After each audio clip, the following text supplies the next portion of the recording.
وسام أبو علي في سنة ونص بس مع الأهلي لعب 60 ماتش، سجل 38 جول وصنع 10، وأثبت إنه نجم كبير مش مجرد صفقة عادية.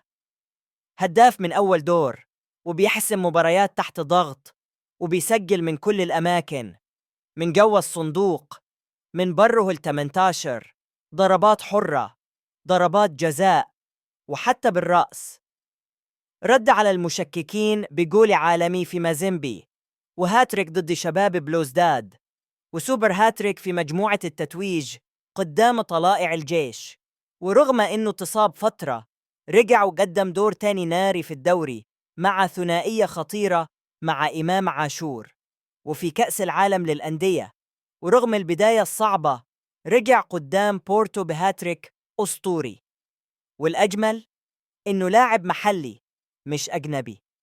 وسام أبو علي مشروع أسطورة أهلاوية لو استمر بنفس التركيز والروح.